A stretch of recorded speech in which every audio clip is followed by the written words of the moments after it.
What do you do when you're a world champion athlete and you're not sure what to do next? Well, of course, you start a shoe company, among other kinds of companies. Well, we're going to find out about that and how that relates to you and your health, your wellness, your strength, your recovery, your performance, you name it, on today's episode of the Movement Movement Podcast, the podcast for people who want to know the truth about what it takes to have a happy, healthy, strong body, starting feet first. You know, those things that are the foundation of your body at the end of your legs.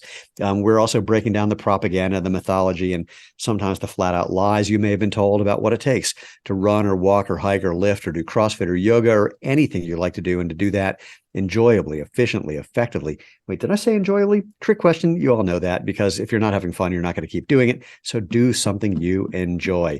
I'm Stephen Sashin, co-founder, co-CEO of Zero Shoes. Here's the t-shirt to prove it.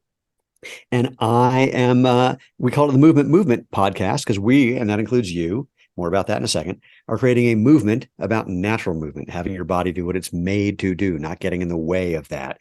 The way you can participate is really simple. Go to our website. Feel free to go there, www.jointhemovementmovement.com. There's nothing you need to do to join. You don't need to pay anything, learn a secret handshake or a special song you sing every morning when you wake up. That's just where you can find all the previous episodes, all the ways you can find us on social media and engage with us there. And you know what to do to be, help move this movement forward. Give us a thumbs up and a good review, or, hit the bell icon on YouTube. Subscribe to get hear about new episodes. You know the drill. If you want to be part of the tribe, just subscribe. All right, let's jump in. Chris Duffin, welcome. Tell people who the hell you are and what you're doing here. Yeah. What am I doing here? Why do you have just like some meathead guy on here talking about shoes or feet? It makes no sense, Stephen. Look, I'm here so you can prove that meatheads aren't just meatheads. So Go ahead. I open that way because, oftentimes people have, different perceptions based on how they've come to know who I am. So just like of a little background about myself, what I do now is going to lead into I think a longer story about about how I got there to start with. But I am an award-winning engineer, designer with a specialty in biomechanics, and I also have lifted really heavy things. I was just Pause a there. champion. Yeah, you can't just say lifted really heavy things. I mean, here's where you get to pat yourself on the back, because there's a lot of people who know you from this part. So don't be humble or coy. Yeah, so I was, as a power lifter, I was ranked number one in the world for like 8 years straight in either the squat, the deadlift, or the total. And then I quit doing that and kind of chased just things that I wanted to do. And I became the first and only person that's both squatted and deadlifted 1,000 pounds for reps. There's actually a documentary movie coming out about that. And it was really to showcase, like, I'm not a specialist. Usually people are really good at one or the other. And I want to show like the fundamentals. If we move properly, if we manage recovery appropriately, if we do these things, you can achieve phenomenal things. And the other side of that was just like this inspirational. It's like 1,000 pounds. Well, why didn't I go for 1,050? Why did I do reps? It was grand. It was grand goals is what I was after. And that was really to create some inspiration, this over the top, like reaching thing of being able to do something that people don't think is possible if you go for it. And for me, that's a really important thing. I've been through much in my life to get to where I'm at. And it's actually the foundation for a best-selling autobiography about starting with, this 5-year-old kid living in a tree fort in the wilderness in Northern California, being taught how to capture and handle live rattlesnakes and run from bears. I freaking kid you not. The name BEARfoot comes from that story, that background. And that's why I'm so passionate about topics as it relates to resilience, as it relates to taking things and getting stronger, being able to take on more over time as you learn those skills. So the quick, elevator story, and it arrives back to why I have a shoe company now, is, I took myself from that environment, grew up, homeless about half the time, in and out of that, dealing with drug trafficking, drug running, murderers, serial killer that tracked the family, human trafficking that affected me and the family. I mean, just some really wild stuff. And to get myself out of that environment, I had to excel. And so I ended up putting myself through a double engineering degree while working full time on an academic scholarship. And in the process of that, took custody of my 3 younger sisters, and I raised all of them. Well, got that and got my MBA. And next thing you know, I'm running companies.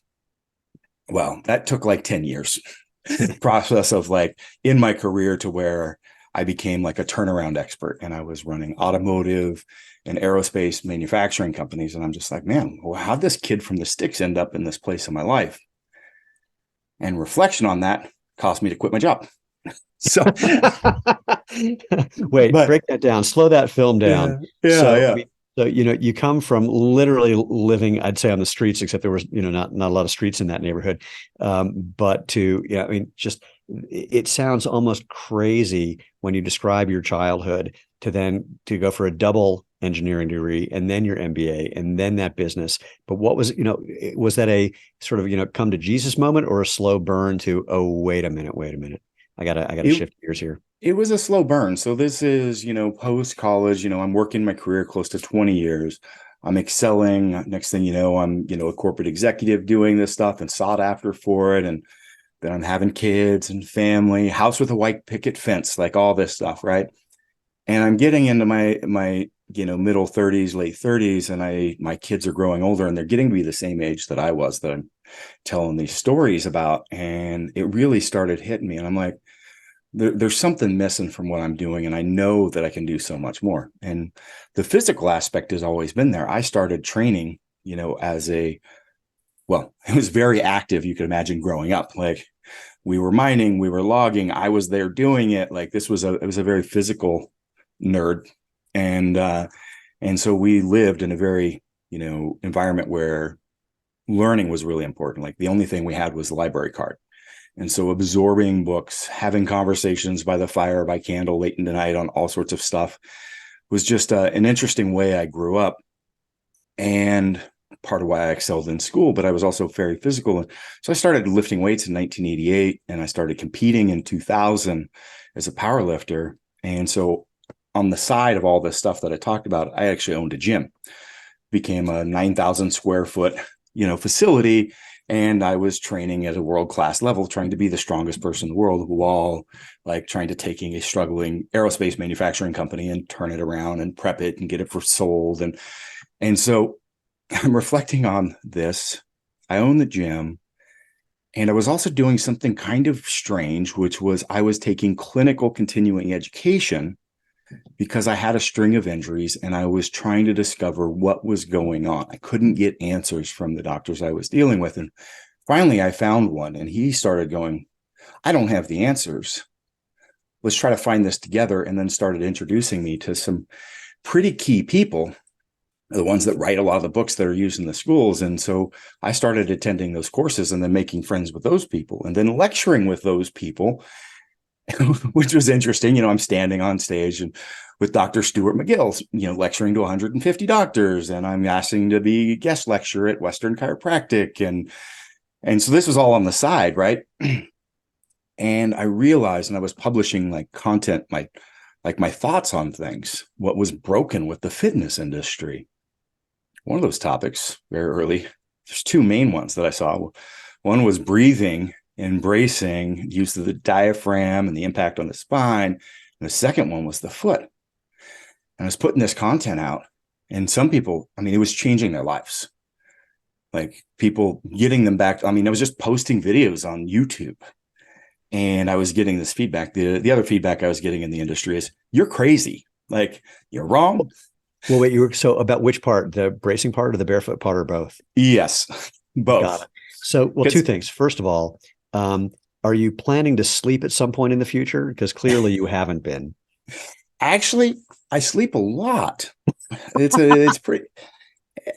We could dive into philosophy here maybe in a little bit. We talk about my views on achieving balance through extremes is a great discussion. Okay? Oh yeah, we will definitely do that. Yes. So, and this is tied to that conversation, right? So I'm doing this stuff. Well, hold that thought. I just want to tease this apart for people.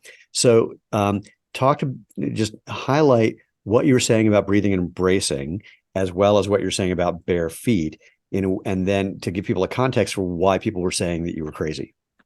Yeah. So I was saying that what people are doing to approach squatting, deadlifting was intrinsically wrong. The focus was this: arch really hard, right? Brace, like lock down, flex your abdomen, arch super hard, push your butt back. And I'm going, no, this is wrong. Like fundamentally, you're actually putting yourself in a position where you're weakening the structures, and you're more likely to bend over and compromise the spine and the flexion in flexion with heavy loads, without getting the pelvic floor and the diaphragm aligned to each other and creating um, this pressure that's created via an eccentric loading of the cavity outward first. And so it So was a lot of position. It was just, it was sorry, counter to what like everybody big was speaking.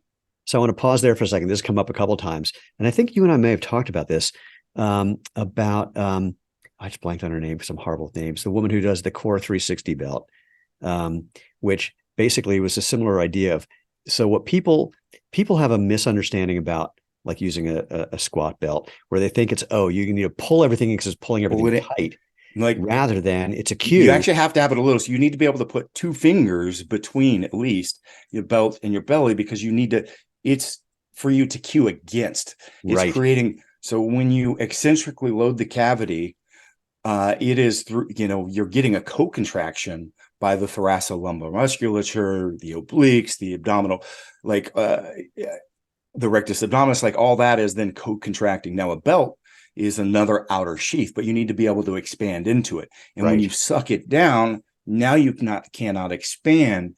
And that is essentially how you create pressure. The little erectors are tiny little muscles, and that's not what you're using to stabilize. What you're using to stabilize is this pressure against all the organs that then are pressing outward, but also pressing inwards on the spine as well, around that. And so, yeah, so I was being called crazy, but I was also being called crazy by a bunch of people that all had replaced hips and broken backs. And then don't bore myself, me with your success, Chris. yeah. So this is in 2010, and so it was like nobody was having this like diaphragmatic breathing. Chris, what kind of nonsense are you spitting out your mouth? And then they started seeing my success. They started seeing the success of the athletes I worked with, people like that'd been in pain trying to train that way in the past. And like, oh, all of a sudden I'm stronger and I have no pain. Like this is some voodoo magic. The other piece of that was, at this time, I started playing around with shoes. I think designs. I've got some in my YouTube channel from like 2007 where I'd like cut up and change because I just didn't like the approach. And eventually I just started promoting barefoot training, like no in the gym, which I actually just did a video against yesterday, but that's, it's gotten a little out of hand. Hygiene, in a public environment. And like, you know what? Put some zero shoes on, put on some barefoot shoes, get the effects of it, but don't, like in an environment where somebody's, down on the ground and doing stuff on the floor. Like if it's a public space, maybe I pushed it a little too far. Anyway, another topic, respect for other people. Some people are afraid of feet, like, yeah, whole nother, right. But like, but people were like wearing the only heeled lifting shoes and wearing them for everything. And now the running movement had started to take place at that point, right? Vibram, the 5 fingers was coming out. Those things were starting to happen around that time. So this is 2010, 2012, as I'm starting to have these conversations, and people are just like, you're just wrong. And then it started to shift because it was happening in some of these other arenas, but in strength training, it was not a discussion. And so literally those conversations that I've had, and I say conversations because I've got lengthy, instructional kind of videos and things that have posted, recorded, that no one was having in the strength training community prior to the discussions of me putting out an hour and a half lecture on foot mechanics and how this works. And so it did pave the way for a lot of that. And so I promoted that for a long time, for like 6 years before ever even getting into shoes, because I didn't get into it to try to sell anything. People were like, what's the solution? What's the solution? And there wasn't a lot of great options at that time. And so, Right. um, that's how that got started. So it's a really unique. So here's the I'm this guy who was, a champion lifter, let's say, an engineer and a creative, and also was by the time I was through this, probably like 10 years of clinical continuing education. So I had this lens of neurology, developmental kinesiology, like all these aspects. And so it's this unique blend of like looking at things a little differently. And that's where, so I had this going. I'm like, I can't do all these things. What's got to give? The only logical thing is my job, because I know I'm going to chase. We're getting to the balance of the extremes here, is like consolidating the things that really tie to your values in your life. Mm. When I had a job, and then I had like my creativity being like a big value of mine, over here, that I did extracurricular and my training and all these, is like, how do I align this together so that I can chase things to an extreme, but also create more time and space for my family? And so, right now, like, I work harder than I've ever worked in my life, but I have more time for those things as well, because, training is part of that. My creative expression through design is not, extracurricular. It happens within my work, my community, the people I want to engage with. I create that culture and environment in the places and the companies that I create. And so it draws, the people that become my friends, the things that I want to engage with into that. And it's also, the way I explain this is like, people tell you, if I tell somebody, I want you to have the absolute perfect squat, well, I got to start with just my body weight or just an empty bar, and it's just got to be perfect, right? And I say, no, I want you to put every last ounce, leave nothing, not an ounce of your soul, a gram of your soul left on the platform. Put it in that lift. It's like, oh, well, form goes, it's out the wind. It's like, no, no, no, no, no. I want both of these things. Well, that doesn't work. Yeah, it freaking does. And then actually, the only way that you can find the beauty, that extreme, is this beauty in the middle. Because if you don't push the limits of load, you don't know where you're actually breaking down at, where you need to improve, what you need to revise. You can't, unless you put those edges, you're sitting there practicing what looks like perfection, but you're not doing the work of the things that make perfection. And if I've got any energy leaks, if I've got any waste of my movement and patterns, or I can't, I've got lost there. I can't actually be putting out the max. And so that's an example of this balance through extremes. And I think you can employ that in your life. People think everything's work-life balance. If I take away from one, it has to, the only way of, adding to one is taking away from the other. Is that really the case? I don't always think so. And I think that you can find something if you really understand, and this is a driver, like, if I know, I don't have to know all my values, but if I know some very specific ones, things that I just know that are part of my soul, and I chase those, that's going to start prioritizing things through attrition, because the things that are less important start dropping away as well, right? And so Wait, I want to pause for a sec. That's really interesting because, well, for a couple of reasons. One, I have a friend, Dino Ryan Lee. I don't. Okay. So Ryan started a couple fitness companies, a couple of physical product companies as well. Ryan is known for building a number of successful businesses, but also having a family. And he and he's an athlete as well. So he never missed a kid's game, like no matter what. And many people talk about their business, or either way, they don't want to acknowledge that they're making a choice, that they want to spend their time on this thing. They'll say, well, I wish I had more time for my family, to which I say, bullshit. Because if you really wanted that, if that was a priority, you would do that. I mean, there's no question in my life with Lena and myself that for me in particular right now, the business is the priority.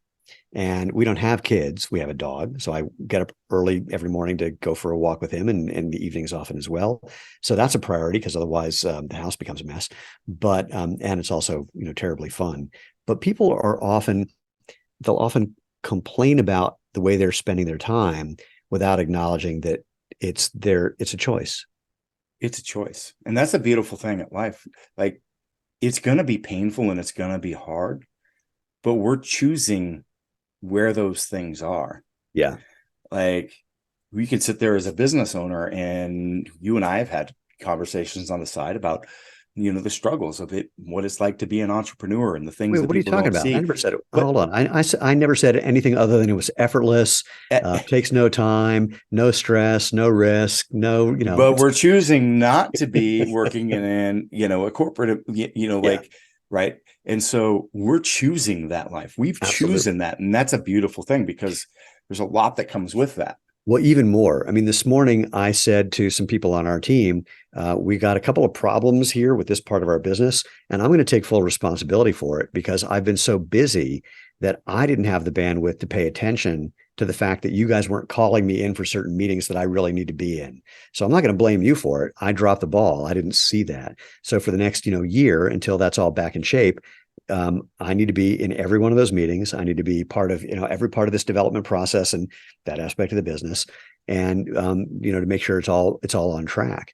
And ironically, the improvement that we're talking about with my involvement is probably 5%. It's some small thing, but from my perspective and from the perspective of the business itself, it's a big thing. It's like sometimes those little itty bits. It's similar to what you're saying about lifting. If you don't really push it, you don't know what's going on. I'm Mm-hmm. not okay with things being okay. They need to be top of the line. When we need to be, if at some point we're doing something that's so frightening to Nike or Reebok or Adidas or whomever that they're going to come after us, we need to be better than them. We can't be doing, we can't judge ourselves against the metrics for those companies. And happily, the people on our team are like, got it. But the problem, just for the fun of it, because I got more people on my team than yours, is people always want to just go, ta-da, here it is. Look how well we did. And now you can relax. Like, yeah, you're not there yet. No. Yeah. Now we need to find the next piece that's going to Yeah, we got to break get we the got to get pull a couple apart of more the pounds on seams. the bar first, and you're not there. By the way, I just want to highlight that part of you don't know until you push yourself. It's a line that I have is like, no one's ever said a PR in practice. It's Yeah. like only when the shit is ready to hit the fan do you find out who you really are. Yep. And to your point, if it all breaks down at that point, that's not going to be good.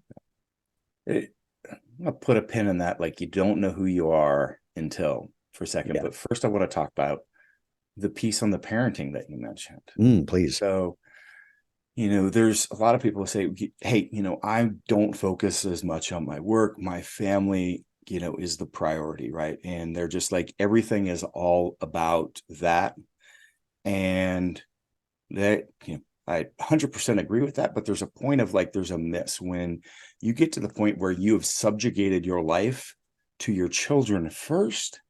What are you doing? Are you really going to set them up for success in life? Because all you're showing them is that your life is only going to be around between the time you finish school and that period of like between that and when you have kids, because as soon as you have kids, you need to subjugate and quit chasing the things that are important to you and put on hold everything in your life. Do you want your kids to do that? Do you not want them to chase and try to accomplish the things that they want? Right. So if you're putting everything, I put them first, like, well, actually, that means they're not first, because you're not setting the example. You're not leading in a fashion, and absolutely not approaching this from, well, that means just chase your work. Hell no. This is balanced through extremes, right? Yeah. Well, what you're saying is you're not a helicopter parent. You're parenting by not being a helicopter parent. But I'm curious, given that I'm going to say this for the fun of it, since you grew up as a feral child, and by the way, I'm dying to know what your parents did just for the fun of it. But but come back to that in a sec. But given, your feral child upbringing, what have you changed in the way you're raising your kids? I mean, compared to that? Good question. So, big thing for me is, at the end of the day, making sure that I've always got a stable environment, a center, a rock that they can rely on. And we're not in a position that they're wondering, they're going to have a place to go home to? Is it going to be cold? Are they like, but at the same time, I am doing a lot of how I was raised, which is around, creating, independence, you know, trying to guide through the process of letting them fail, to Mm, letting them fall down. Because if you provide and make sure that your child wins all the time, that they never fail, they never fall down, they never really build confidence, yeah. because you have to, that's how you build confidence in the long run, is to be able to fail and then know, I came back around. I wasn't good enough, wasn't smart enough, I wasn't fast enough, I wasn't whatever it was, but I figured out a way and I went back and attacked it. I worked harder, I studied more, I did whatever it was, and I came back, and I was able to accomplish whatever the goal was. And so the ability in, and not just the ability, but the process of failing and overcoming that is something that you have to earn, and only you can do that. And so putting those things in front of them, but still tempering, like, you don't want somebody to fail in a fashion of they're going to drown, right? And so Yeah. so there's a balance. I don't have all the answers. I'm not going to pretend to, but that's the line that I try. And the other is just a little bit more guidance. I didn't Yeah. have a lot of like general guidance on life, like how to navigate the world. My parents, so to answer your question, my mother didn't want to be part of society at all. Mm, There's some things that happened in her upbringing with authority and other issues that she was very smart. She had top of her class of 1500, was going to school to be a chemist, and just said, this, I don't want to be part of this. And so she ended up in the mountains growing weed for a living. And so that was, this is 70s, early 80s. And that's why we were in this area. So there's actually a documentary on the area about called Murder Humboldt. Mountain. Yeah. We were about 50 miles deeper and more remote. So if anybody reads or listens to my book, it's great on Audible, by the way. I read it.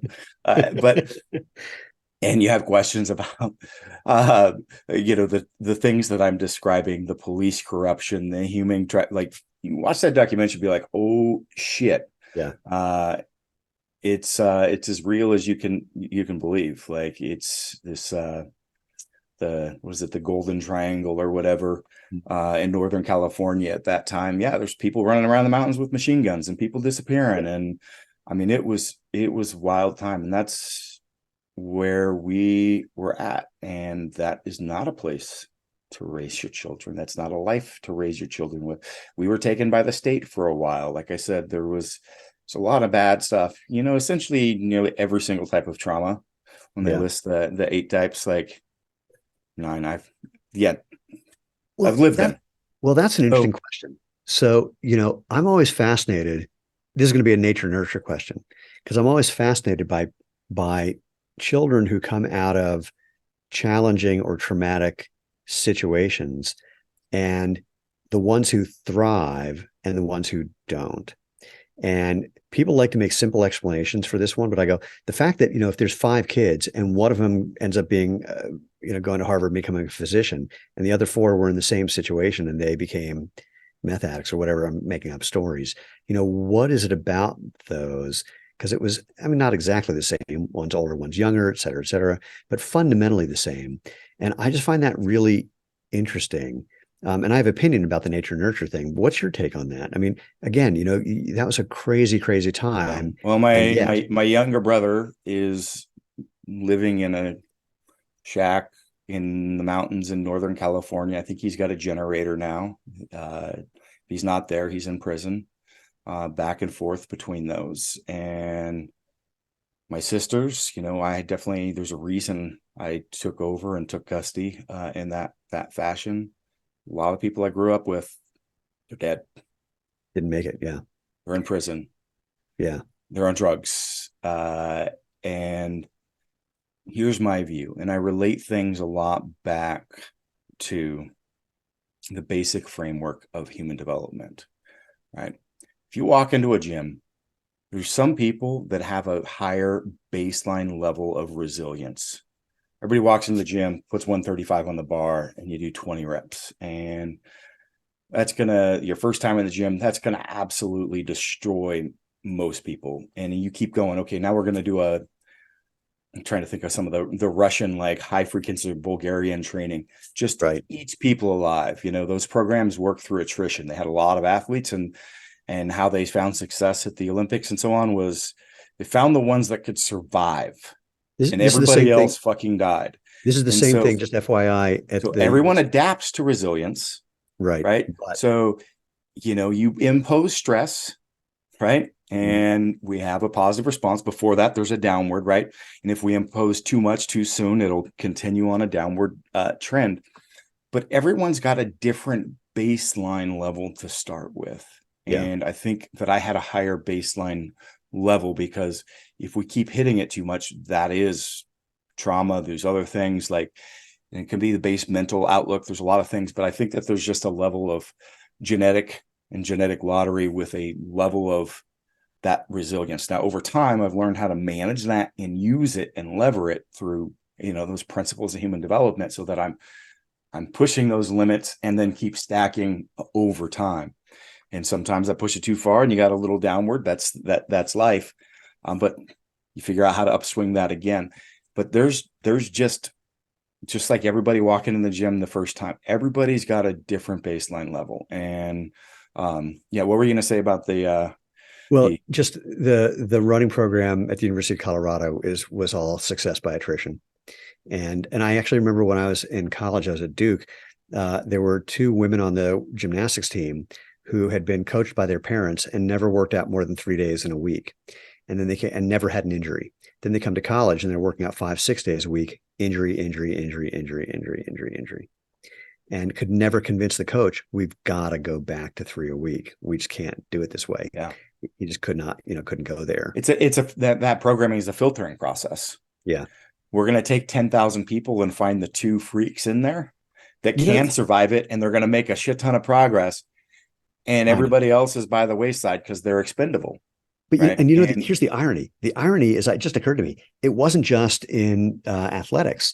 This was the same thing going on I was a pre-med, same thing going on for the pre-meds. And in fact, at one point, after like getting all the way through, so I'm taking advanced biology, advanced chemistry, advanced physics, advanced mathematics. And I came to the head of the chemistry department because he just happened to be there when I had this realization, which was all these things tie together. Like at this level, you need every one of those to be able to explore the other ones. You need to understand the physics to understand the chemistry, and vice versa, for example. And I said to him, if you just taught it from the top down that way, showing the integration of these things, where you have to learn the math to understand what you just saw in the fill in the blank other discipline, that would just be utterly fascinating. And it would be so, well-rounded, and you'd build just better people and better thinkers. And I swear to God, this is what he said to me with this exact accent.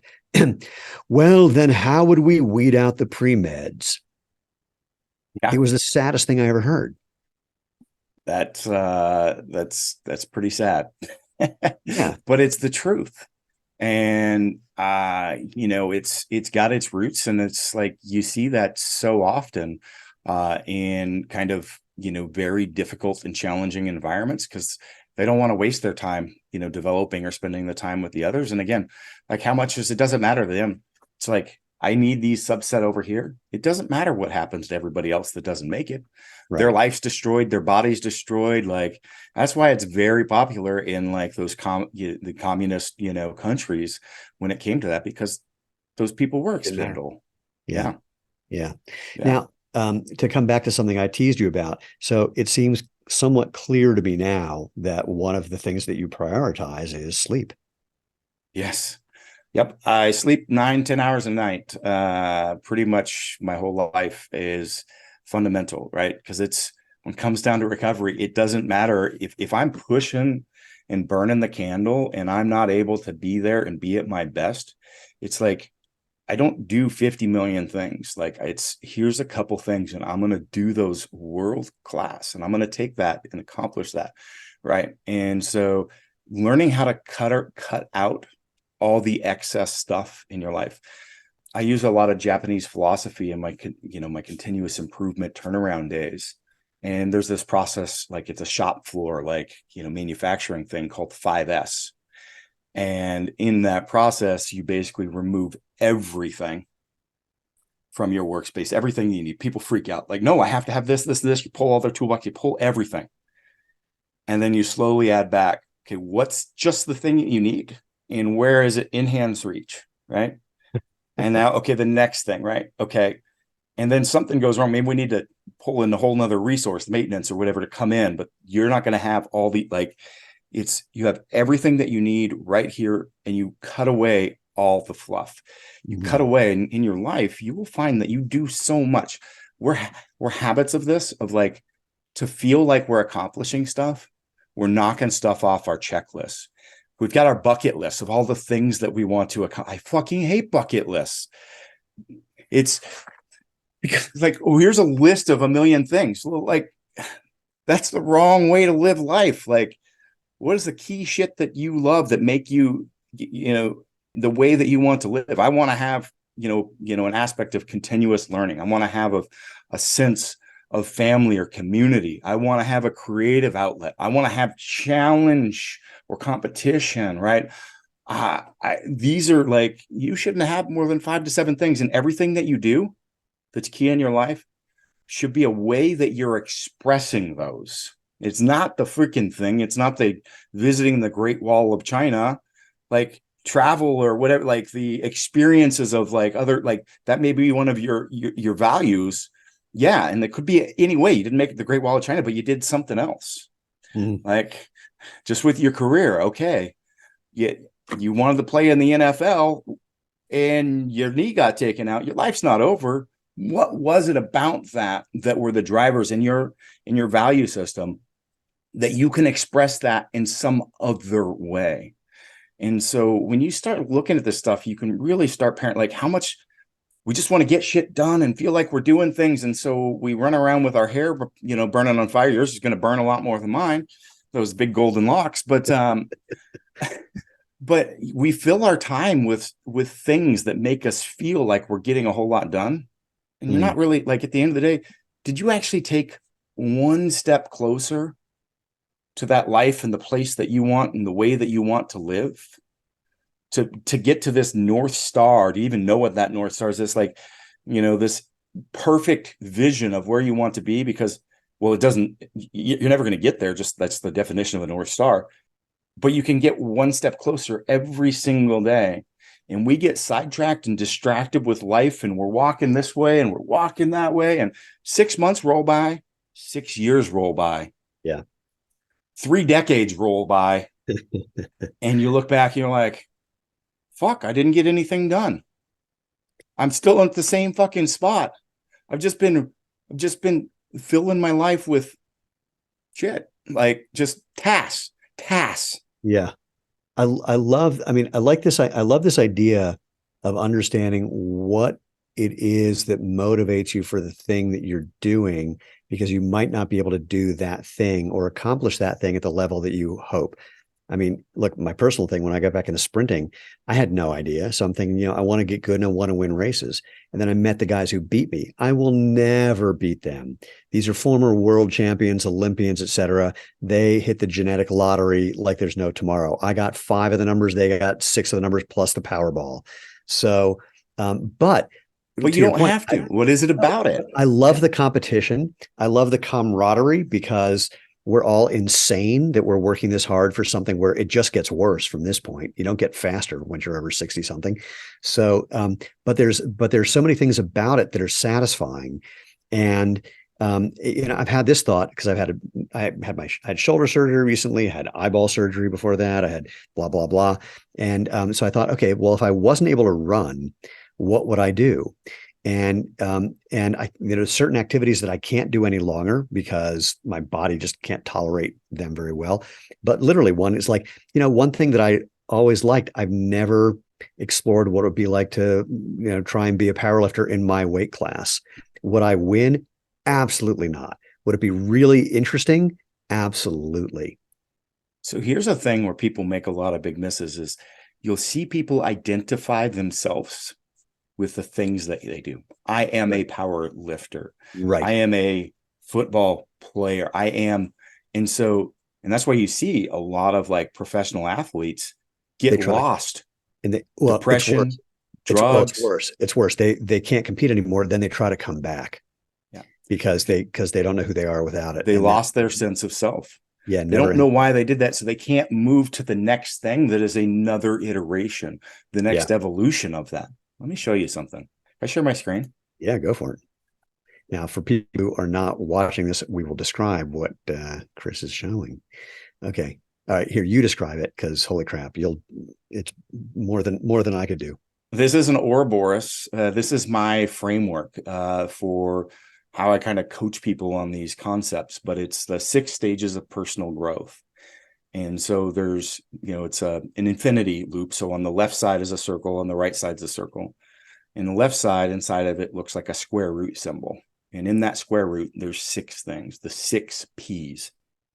And this is the 6 stages of personal growth. You've got the precipice, and that is, and then you got the plunge, which is falling down into the square root symbol, the pit that's in the bottom, the pull, and then the peak at the high end and the plateau. And so what this is just a framework for people to understand like where you're at in moments in life. And so the precipice is like this ability to recognize that you've got something scary in front of you. Mm. That the next step is stepping into the unknown. It's going to be scary. It's going to be problematic. It's fraught with challenge, but you've got an idea of like, if I get to the other side, I can see the peak. I can see like this place that I want to be, but you've got to be willing to step into that. And it could be starting a new business. It could be changing careers, going back to school, chasing, getting married, like anything. But there's also micro ones too. And I'll talk about that in a minute. And you got the plunge, which is like this, like free fall. Oh shit, what am I doing? You get the pit. A lot of this is, I'm not going to go through a big level of depth, but the pit is a really important one to understand. And that's like, this is when you have taken a step or life's taken a step for you. Because sometimes you get pushed over the edge. Like shit comes at us.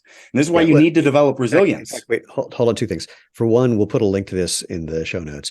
But the other thing, yeah, sometimes you just find yourself there. I got to tell you, when you said, the precipice, you see something scary ahead. I don't know if this is true of all entrepreneurs. It's certainly true of me that people talk about, taking risk with what I do. And I go, I have no idea what you're referring to.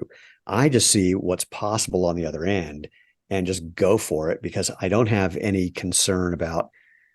And that's where you've developed the practice. And that's where like doing micro cycles of these. So just like meso and micro cycles in training, you can prepare yourself for these events because they're going to come at you in life.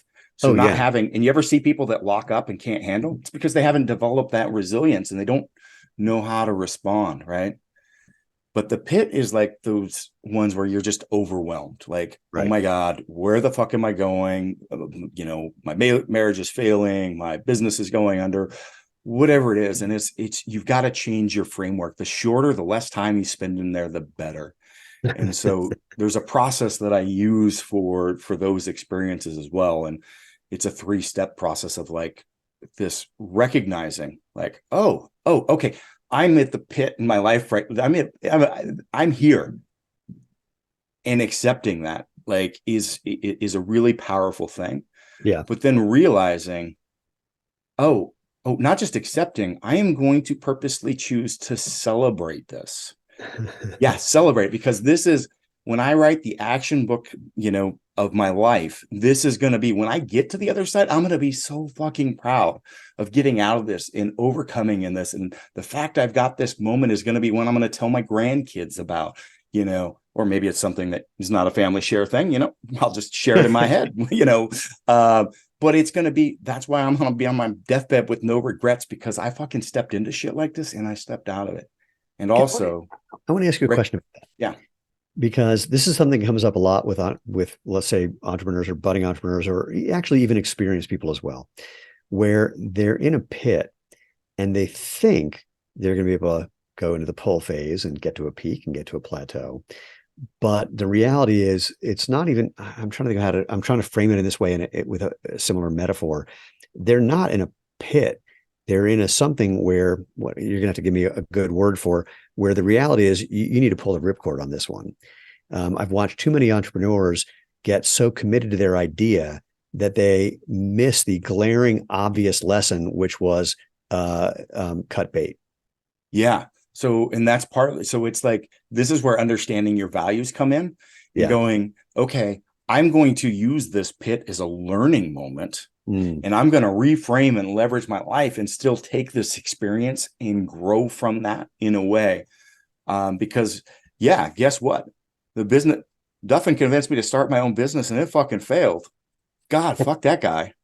I guarantee you're going to be better off at the end of the day because you needed to have that failure. Absolutely. You need to have that moment to be able to move to the next thing. Right. But this is the reason I highlight this is there are people, and you're not doing this, but I wanted to highlight it. There's so many people who make a living by trying to teach this idea that all you need to do is, commit and be and blah, blah, blah. And it's definitely going to succeed. You just need the right mindset. And you just need to work a little harder. It's like, no. Sometimes you got to look in the mirror and go, oops. You are going to succeed. Right. That task or action might not succeed, right? Nice. And so that's actually, we can't get into it, but this whole right side is actually it's this mind body spirit. It is this it's external factors, internal. So it's it's broken in. So this outer wheel is a lot of like process stuff. It's the who, it's why, what, right, and how. And so this outer piece is how, like this is the planning, deploying, analyzing, adapting, right. So there's a lot of depth in it. This is based on a Hoshin Kanri philosophy around policy deployment, basically strategic deployment. You'll notice that it starts with momentum, the ability to step into a precipice, to use a story and values to then take the momentum to start creating a plan, including people in the plan. But to be effective at this, and this is the piece that people miss in like business strategy, like folks, is like, you've got to have like good interpersonal skills, the ability to coach and mentor and lead. And so that's the next. So this is how you do it, right? What you do is this outside, which is your tactical strategic. How you do it is mastering influence and credibility, meaningful conflict resolution, coaching for results, communicating with intent. And then why you do it is the inner, and that's understanding your values, your mind, body, and spirit, which you develop through this same process. And so this is where you go, God, I'm having trouble with being able to master, meaningful conflict. And it's killing my business. And I've got big things, but I also got this like hard conversation I need to have with my sister. Right. Here's a micro precipice to like just step into that conversation and have it and grow and get used to being able to do that and then move to the next step. So that's why it's that Ouroboros the infinity, because all this loops back in and on itself all the time. And the more that you grow the skills, the bigger you can move on the development cycle, the bigger things in life that you can tackle. But to develop the skills, you have to take microcycles of like stepping off the precipice over little things. Right. So it's a really, so anyway, this is like my framework that I use when I'm working with folks. So, well, I'm going to I'll synopsize it with something you said. This has to do with what you were saying about both yourself and about your kids. There's a difference between confidence and competence. And most people think confidence is just a feeling that you should be able to muster that's going to be the thing that drives you or that allows you to move forward. But what really does it is the competence, because you've lived through these things. And that is something, my experience is people who are competent at something don't try to convince you that they are confident. In fact, the more competent they are, the more likely they're going to say, could be, we'll see, we'll have to check it out. Rather than acting like, just the things that I've seen with entrepreneurs in particular, they have some business, does really well, they make a bunch of money, and then they think that the next time they have an idea that has that same feeling that the first one had, they go, oh, I'm really confident it's going to work, and then they lose all their money. And because they mistake the fact that the new thing they're doing, they're not competent there. It's the world has changed. Even if they are competent with the skills they had originally, the world around them has changed, and that competence is irrelevant. And it's I've met some of these guys after, when they just launched their new multi-million-dollar thing, and everyone is just kissing their butt because, hey, you're back and this must be a great idea because it's you. And I'm going, yeah, I hope you get a hobby, and I hope you that's all somebody else's money because you're about to lose it all. Yep. They're going to get humbled. And, that needs to happen. That's part of that cycle. But understanding that's the framework, and it's not the idea, not the strategy. Yeah. You're going to use that stuff, and that's important, but these are the other components. And so, yeah, that's that little graphic, I think, is like 25 years of me like thinking about this shit. Wait, when did you wake up in the middle of the night going, ooh, it's like a square root symbol? And then, oh, when did that hit I told you how my design process works, doesn't it? Yeah. Everything comes in the dream, and I wake up and it's by my bed. And I had all these ideas and all the things, because like I used to teach like the Hoshin Conry, like that's how I did my turnaround stuff. Right. And then I had a whole like 6-week course that I would teach for my leadership on leadership development and the process. And one night I'm like sitting there, I woke up and I'm like, I saw it all, and it was moving in and out of each other. And this, I'm like, I've got the framework of actually how all this stuff works together, because I would coach people independently on the different aspects of it. But now I can go, hey, this is where we're at, and this is the piece. Now I want to pull this piece instead of like, oh, we need to work on this 8-week piece so I can get this little piece for you. Now I can jump in anywhere. Yeah. With any of the leaders that I'm working with any of my companies. And so, anyway, I hear it's not right. Nothing's right, but it's a model. It's a useful model. It's a model. But yeah. Because of the way you were describing how you saw it, I've got to ask you, or I'll tell you my thing, and you can tell me if you're similar. I'm just curious, because I've never had this conversation with anybody. I can't get anything done in a room where the ceiling is lower than 10 feet. Because it's like my ideas need to live up there somewhere. And if there's something in the way physically, I can't think. Like I remember being at a restaurant with a bunch of people. We were in a corner table and we're coming up with all these creative ideas. And I happen to be sitting in the corner. I got to get the hell out of the corner. I got to get in the middle of the room because I don't have enough room to think. And they thought I was crazy. But like, do you have anything similar, that kind of embodied whatever? It's, by the way, I dug under my house to create a shop that was 12 feet tall. Just like, why do you need to go that deep? Why don't you go 2 feet less? I'm like, it's got to go that deep, babe. But sounds like a yes. I take that as a yes. The height thing, no, but I create a lot of space for me to be creating other things. Like I can't sit down and go, oh, I'm going to think of ideas on X. Like, oh my God, it just doesn't. Dude, I'm doing a bunch of right now. We don't have on our team. I've been trying to, well, anyway, I'm having meetings next week with a bunch of potential copywriters. And so in the meantime, I'm doing a lot of editing if I'm not actually writing the copy. In fact, the people who are doing it, I'm just editing their stuff, and it's a lot of editing often. And the other day I had to say, I got to tell you guys, I'm not a trained monkey. I can't just do this on command, even though it's scheduled on our calendar for once or twice a week. I can't guarantee that I'm going to be able to just churn it out. When it happens big and fast. So, just FYI.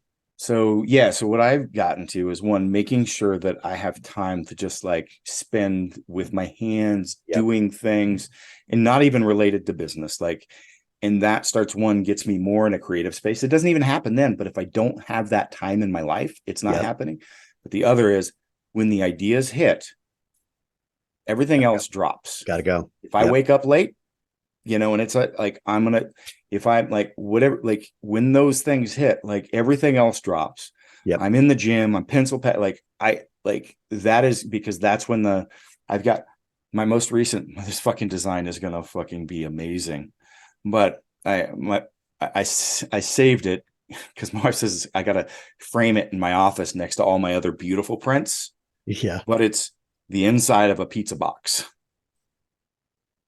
That's hysterical. Because I'm sitting there eating with the kids at dinner, and I'm just like, I got it. And I'm just like drawing it. And then I had paper cutouts of another box that I grabbed. And so I've got the greasy folded up pizza box with like this amazing fucking product that's going to be coming out. in the next 6 months. And I'm like, she's like, gotta frame the pizza box, right? Grease That's a little awesome. cheese on there, wherever. But like it hit, and I can't like just if you're the create like that's your time because you're not gonna that inspiration. Like what was it like? I You're spent, trying to recreate and get back into that moment, that peak of that spark that juiced in your yeah, brain, yeah. and you got it. Then go with it. I spent in the early days of the company. We were renting a house in just north of downtown Boulder, had a hot tub outside, and I spent a couple hours every night just sitting in that hot tub thinking about ways to develop these products or come up with a solution for something. And there's one product that I've been working on. It just occurred to me for 12 years because I couldn't find the way to do it. And then about 6 months ago, it was like we had the latest iteration and it still wasn't working. And we drew some of the design elements on a whiteboard. And I looked at it, I went, oh, now I know why it's wrong. And in 1 second fixed it. But it took like 12 years to make that happen. Yep. And but part of it was sitting in the hot tub every night, going through this stuff in my head, just letting it roll around and get them wrong and And it try may them not come again. to you then. That's fine. But Yeah. that's the creative space. And the other is for me, like anytime I'm in a phase where like my schedule is fucking packed and I'm running hard and I feel like I'm getting a bunch of shit done. Yeah. That just dampens my like Totally. I'm not in that. I have to like not be in the space where I'm slammed moment to moment. And you have to, and that's what I call myself. I'm not that people like, oh, you run the company. I'm like, no, I have other people that do, because like my job with this, I did that before. I Yeah. don't need to do that. And if I do that, I'm going to suck at this because to me, I can't, those things don't mix well. So I'm the visionary. Like, this is my job.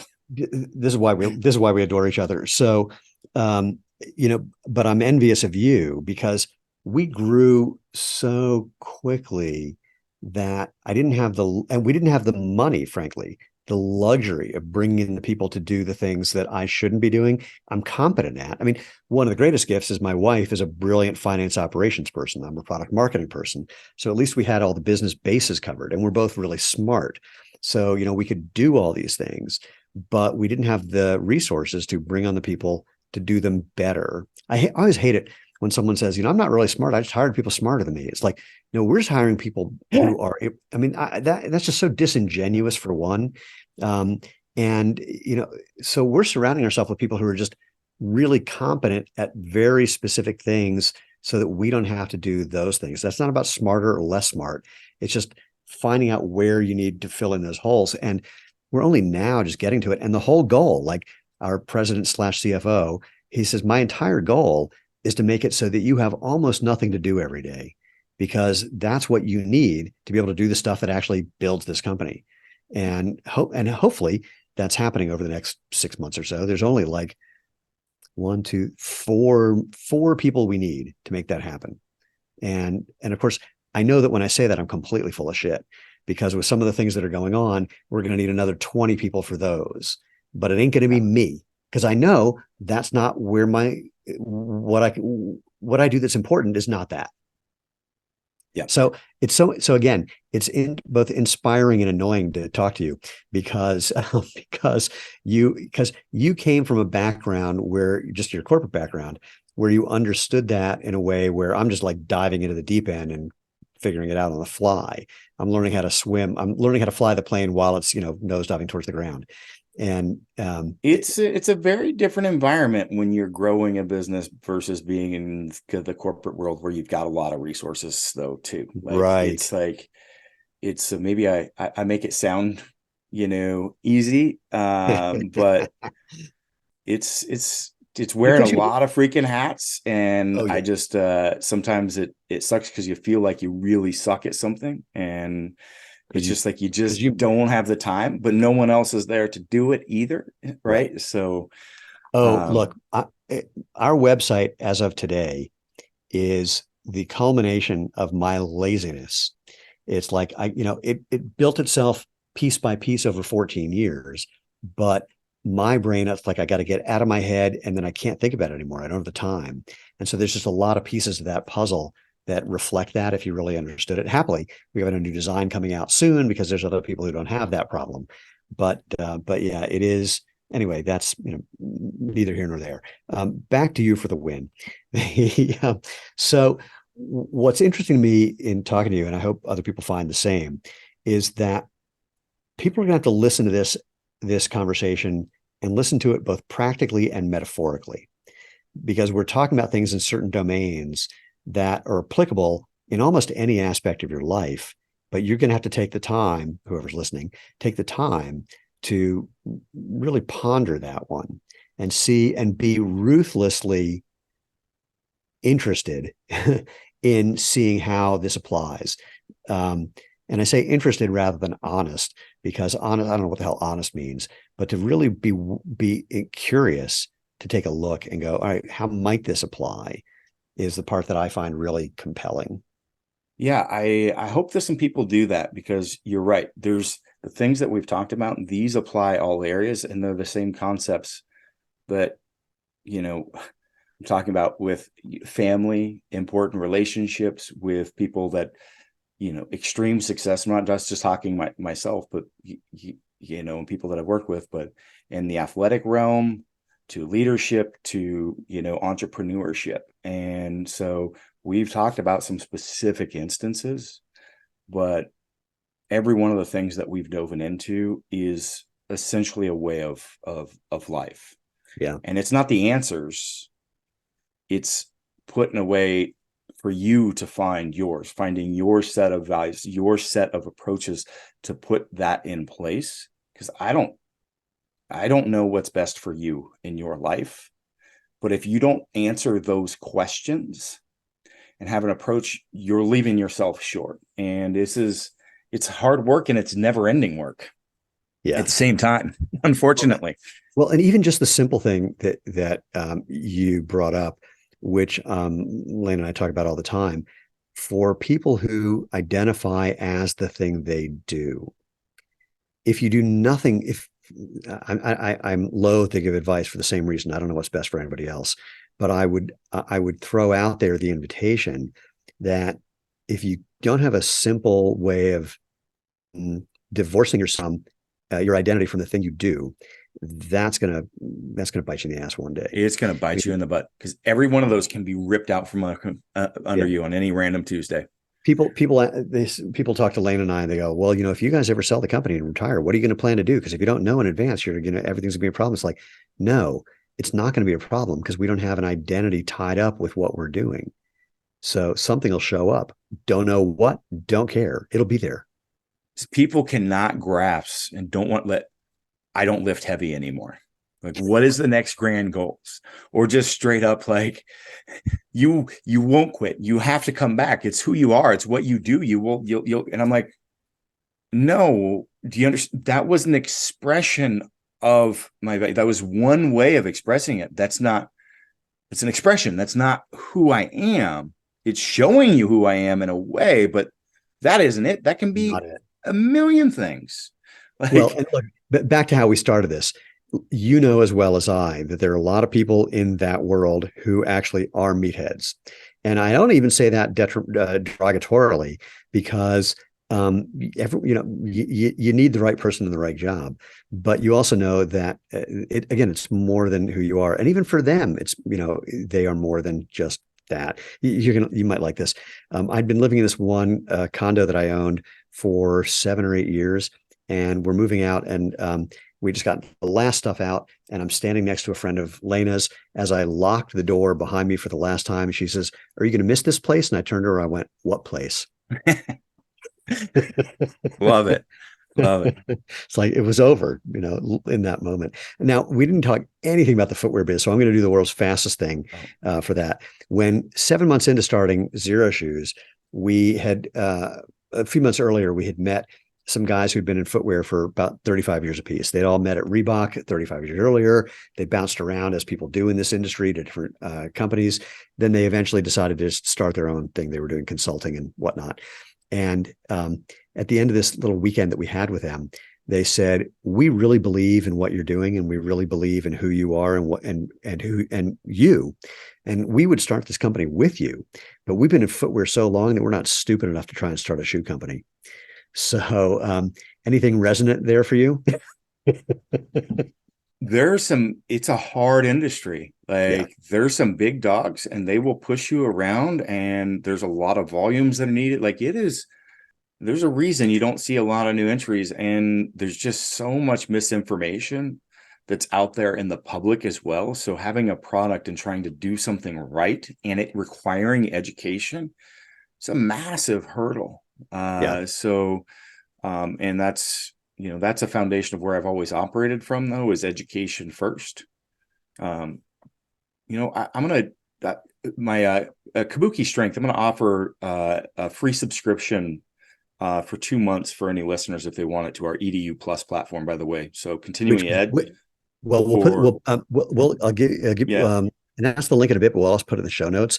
And what I'm going to tell you is, because you made that offer to me, you gave me access to it, and it is so much good information about pretty much everything you can think of for your mind and body, if you will. It's brilliant. It's the Netflix of strength. So anybody that wants to develop physical resilience, it's got so many massive leading presenters, thousands. I mean, there's nothing. It's the greatest value in fitness. It's wonderful. I get it 2 months for free. You cancel, freaking fine. You ain't getting a fraction of the content in 2 months, by the way. So yeah, COVID is over. We're not in lockdown. We're not all watching Tiger King. Yeah. So it would take quite a while to get through it if you have a life. Yeah.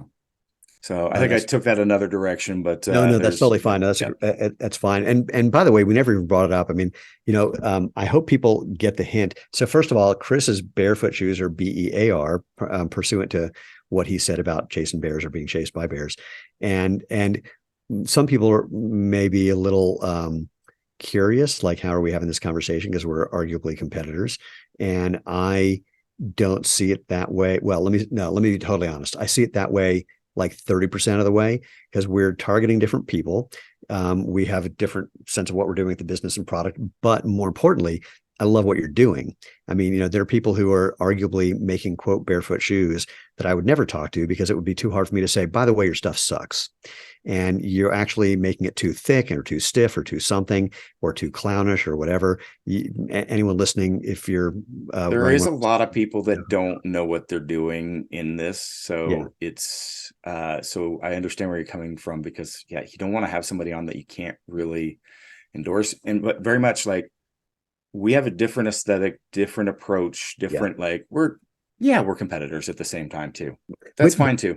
But the reason that I have no problem with that is that it is the competition. It is the additional people who are building the awareness for the entire category, that it is a rising tide and ships, as they say. And so I love it. I mean, if you look on Google Trends, the number of searches for barefoot shoes is an all-time high right now, depending on the day you look, frankly. But basically, it's an all-time high. It's been growing organically, and that's because there are more people who are trying to educate, more people who are trying to comment, more people making YouTube videos, either criticizing or endorsing what we're doing. Frankly, the work that we're doing to help ourselves is helping everybody else as well. So for me, it's the more the merrier. And I remember even when we were just getting started. I'm sorry, I got it. The people that criticize it is just hilarious, though, because it's do you not understand human development? Like, the stuff that we've gone through here, like, you have to use something and challenge it to have it develop resilience. If not, it atrophies. And I do it simpler. When people argue with me, so I have a video, the hook on the video, the opening of the video, I say, I don't wear comfortable shoes. I refuse to wear comfortable shoes, and you should too. Now, many people stop right there and tell me what a moron I am. And I say to them, so which part of what I actually said in the video do you disagree with? Do you disagree that stronger is better than weaker? Do you disagree that movement is better than being restrained? Do you disagree that feedback and sensation is better than numbness? Because that's what I'm talking about.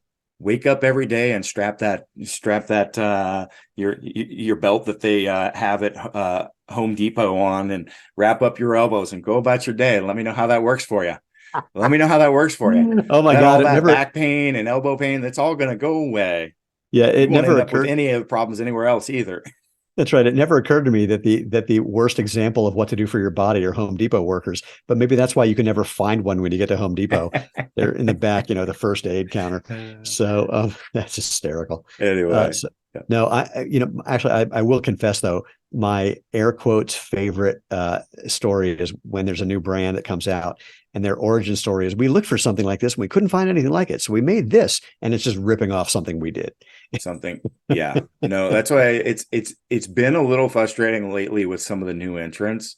Yep. That are just cut, like there's nothing new that they're adding. Like I said, They're not, we're competitors. I feel that we do something different than what you're doing, and we have an approach like they're not the same. Like they're not they're the the same, same as far as minimal. but to be clear, fundamentally at the DNA level, we're talking the same game. Yes. Yeah. Yeah. So, but I see people coming out with stuff and they're using the terms barefoot or minimalist, and you look at it and go, I don't think you get what makes these things actually work. Yeah. So it's there's someday, especially some really interesting ones this last year in that regards. I won't name names. No, we'll compare notes. But I was going to say before, like early on, there was people who said, well, isn't what you're doing just a marketing play? It's like, well, if you mean, or is there more than one company who's going to do what we're doing at some point? I hope so. I hear there's more than one car company, more than one company that makes refrigerators, more than one company that makes nails, more than one company that makes everything. Except there's only like 3 companies that make wire hangers, because those companies were started 200 years ago and it would be cost prohibitive to make the machinery to do it again. But that's a whole other story. That's my fantasy business. They run 24/7, 365 with like 8 people. So, but yeah, it's like, yeah, we're all finding the way to tell, ideally, the right story to different people because they're going to resonate with a different story. Um, there's always room if you're doing the right thing. There's always room. Yeah. No, I was always, just so appreciative when I did reach out to you initially, because again, I'm a competitor. I wasn't sure what response, but I like what you're doing. And I reached out, and we've had an ongoing conversation now for a couple of years, which is very unlike what you would expect in many industries and with many people. So I've always been appreciative of that. And there are very few people who can appreciate what we're going through. And it's really the only people who are going through what we're going through. And I mean, look, we're both circumspect and are not revealing everything about everything, because that's reality. But that's cool. It's kind of like when I show up at a track meet. I don't know if you ever had anything like this when you were lifting, but I show up at a track meet, and especially for masters track, we're a bunch of old guys, and there'll be a guy standing next to me in the lane next to me, and he'll look at me and very seriously go, "Hey, have a good race, man." And I say, there's no prize money involved. There's no sponsorship. You're not going to end up in the cover of a magazine or anything. So have a good time. Hopefully stay healthy and make it to the end without a problem. And by the way, I totally want to kick your ass. And so I'm just a big fan of, the whole truth, because then everyone knows, what the playing field looks like, and you're going to have a good time while you're still trying to beat each other or still, whatever else you're doing. I've got a pretty interesting story in my book. It's flew to Australia for this giant meet. I don't know how much more time we have, but we keep going. And there's an individual, he had the all-time world record on the squat, and then I had beaten it. So he came out of retirement, beat mine. So I came back and I beat it. And then we both show up at this meet in Australia. Like everybody from around the world came. It was this epic meet. And so we're cutting weight to try to, at this point, I'm going to beat him at the total. Like, it's just, I'm going to beat him, right? It's a known fact, and he knows it. But to be clear, so people don't know, for people who don't know, if you guys hit the same weight in the same way, whoever's got the lower weight wins.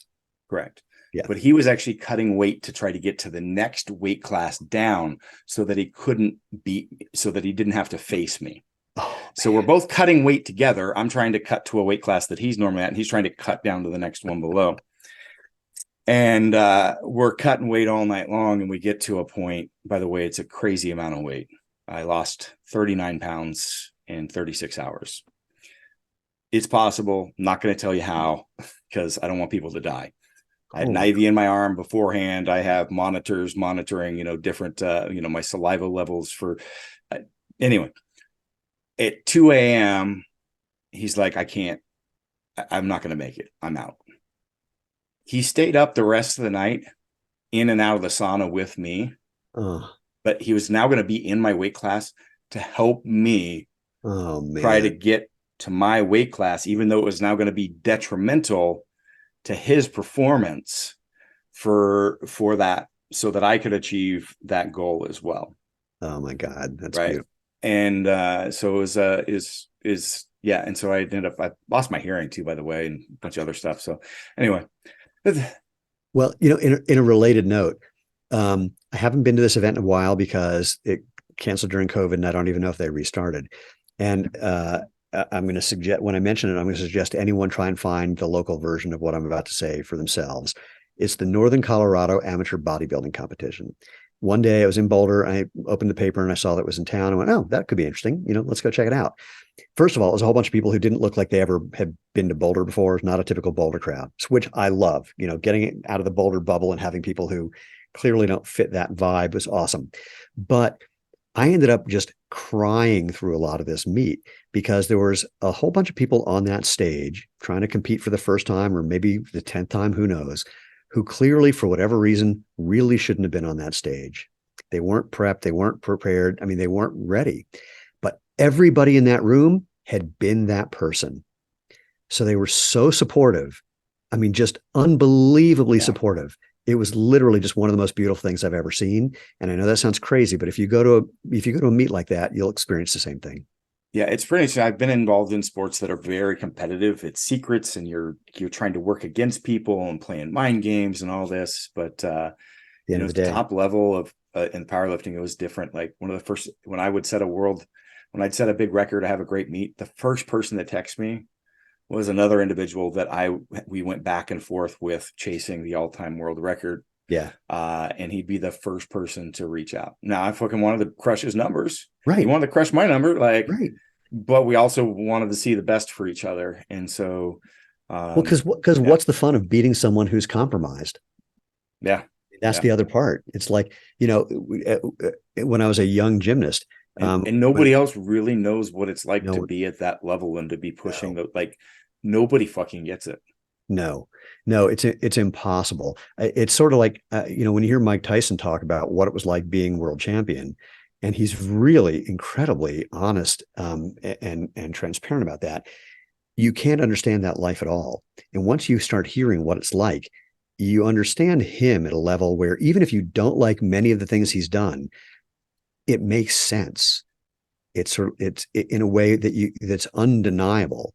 And it just engenders a level of compassion that I like. I mean, here's a weird version of that. When someone famous, like especially an actor, complains about the paparazzi and people go, you knew what you were getting into. It's like, no, they didn't. And to find other people, it's like, how come all You're these right. They celebrities, didn't. Yeah. yeah, how come all these celebrities hang out with each other? Because no one else understands. And it's funny. We're doing a whole bunch of stuff with professional athletes in a couple of leagues, and I don't know anything about those sports. And so when I meet these guys, we have a lot of fun because I don't have any preconception about who they are. I don't know who they are, and they get the vibe instantly that I'm not just like, oh my God, I'm so happy to meet you. It's like, hey, good to meet you, and off we go making fun of each other.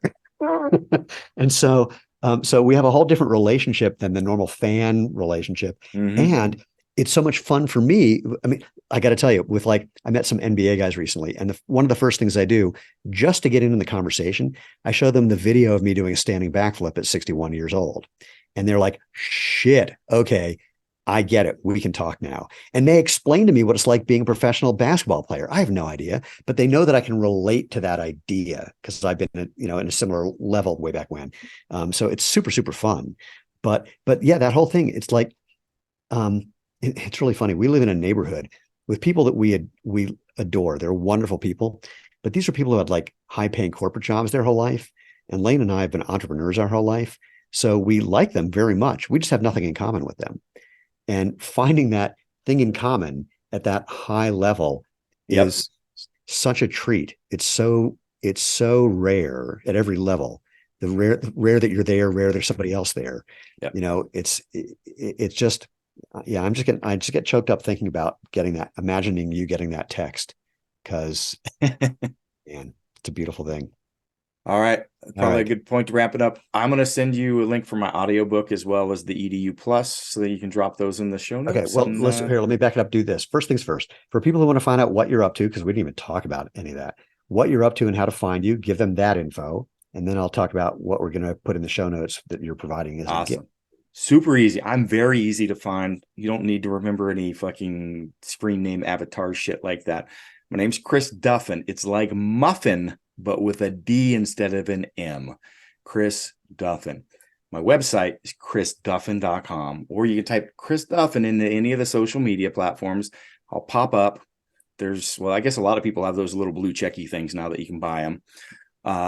But Instagram and LinkedIn will probably be the two areas that I'm most active on. LinkedIn, because I deal with a lot of professional sports coaches and stuff like that. And then there's links on chrisduffin.com to Kabuki Strength, like the best and biomechanically sound equipment, BEARfoot. But BEAR? I love Zero, bear, like being chased around a little bear in the woods, and then Build Fast supplements. So Build Fast formula.